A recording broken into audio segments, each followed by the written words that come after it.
এবার দেবলীনা নোংরা চক্রান্তকে মাত দেওয়ার জন্য ঈশানের সহযোগিতা চাইলেও কুসুম হ্যাঁ বন্ধুরা ভিডিওতে লাইক দিয়ে দিতে থাকুন। যে মুহূর্তে কিনা কুসুমকে সঞ্জয় ফোন করে বলতে থাকে যে তো কুসুম ম্যাডাম তুমি বিয়ে নিয়ে কী সিদ্ধান্ত নিলে বলো তো, আমি আশা করবো যে তুমি কোনোরকম কোনো বোকামি করবে না, কারণ তোমার একটা বোকামিতে কিন্তু আমার একটা বাটন প্রেস করা মাত্রই কিন্তু সব কিছু একদম শেষ হয়ে যাবে এক নিমিষে।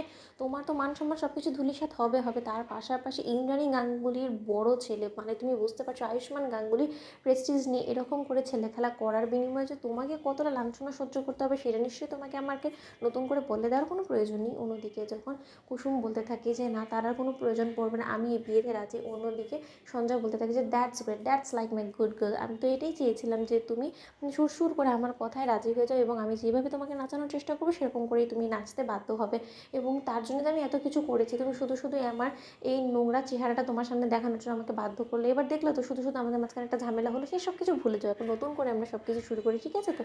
ঠিক সেই মুহূর্তেই যখন কুসুম বলতে থাকে যে না কোনোভাবেই দেবলীনা ম্যাডামের চক্রান্ত আমি সফল হতে দেবো না এবং এরকম করে আমি আমার জীবনটাকে উচ্ছন্নে যেতে তো দেবই না এবং আমার সাথে সাথে আয়ুষ্মান বাবুর চরিত্রে কোনো রকম কোনো দাগ লাগুক সেটাও আমি হতে দেবো না। কিন্তু এই কথাগুলো আমি আয়ুষ্মান বাবুকে কী করে বা বলবো? এই কথাগুলো যদি আমি আয়ুষ্মান বাবুকে বলিও, আমার কাছে তো সেরকম কোনো প্রমাণ নেই যে আয়ুষ্মান বাবুকে আমি কথাটার উপরে বিশ্বাস করাতে পারবো, কারণ এমনিতেই তো সেই দেবলীনা ম্যাডামকে সব থেকে বেশি বিশ্বাস করে। অন্যদিকে কথা বলা মাত্রই যখন আয়ুষের বিষয়ে ভাবতে গিয়ে যখন ঈশানের কথা মনে পড়ে যায় কুসুমের, ঠিক সেই মুহূর্তেই কুসুম বলতে থাকে যে ঈশান সাহেব আমার আপনার সঙ্গে কিছু জরুরি কথা আছে, বলতে পারেন যে এই কথাগুলো আমাদের দুজনের মধ্যেই বন্দি করে রাখতে হবে, কোনোভাবে আয়ুষ্মান বাবুকে এই কথাটা জানানো যাবে না, কিন্তু আমি যে বিপদে পড়েছি আমি আশাবাদী যে এই বিপদ থেকে একমাত্র আপনি আমাকে রক্ষা করতে পারেন।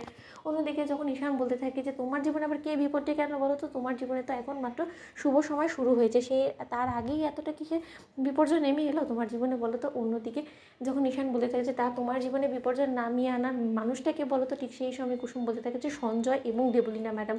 অন্যদিকে ঈশানের হোশ উঠে যখন বলতে থাকে যে দেবলীনা, এখানেও দেবলীনা কোথা থেকে চলে এলো, ঠিক সেই মুহূর্তে যখন কুসুম বলতে থাকে যে জানি না কী করে এলো, কিন্তু আমার বিয়েটার জন্য এই পাত্রটাকে আমার বাবা অবধি পৌঁছানোর পেছনে এবং এই পর্যন্ত কথাটা বিয়ের এগোনোর পেছনে সবটা দেবলীনা ম্যাডামের চক্রান্ত ছিল। অন্যদিকে যখন ঈশান বলতে থাকছে এক মিনিট আমি যদি খুব একটা ভুল না হয়ে থাকি তাহলে সেদিন সঞ্জয়ের সঙ্গে বেশ খাতির করেই কিন্তু দেবলীনা কথা বলছিল গার্ডেনে, তাহলে আমি যা দেখেছি সেটা সত্য।